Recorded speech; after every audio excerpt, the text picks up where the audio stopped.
How to use copper banking investing for teens at properly beginner mistakes that cost you. If you're a parent or teen curious about managing money with copper banking, you're already ahead of the game. But most people use this app wrong and it ends up costing them valuable learning opportunities and even real cash. Here's how to use copper banking the right way. Copper isn't just a debit card, it's a smart money tool designed to teach teens financial literacy through real-world use. Biggest beginner mistake is treating it like a regular bank account. The power of copper lies in its automation and insights. When setting it up, link your funding source correctly and create clear savings goals. Many skip this, but it's crucial because copper automatically tracks spending patterns, helping you understand where your money goes every week. Next, don't ignore the investing feature.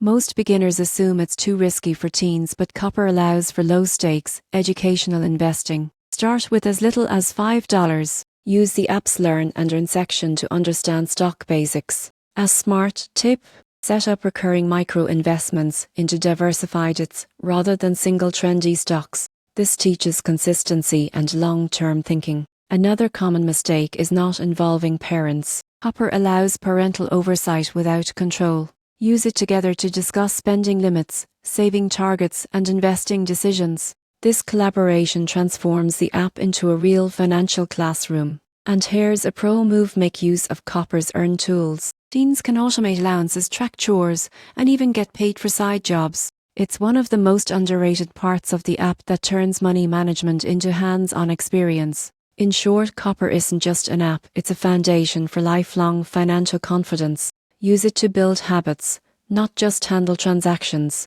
Start early, stay consistent, and you'll turn a simple teen debit card into a real investment in the future.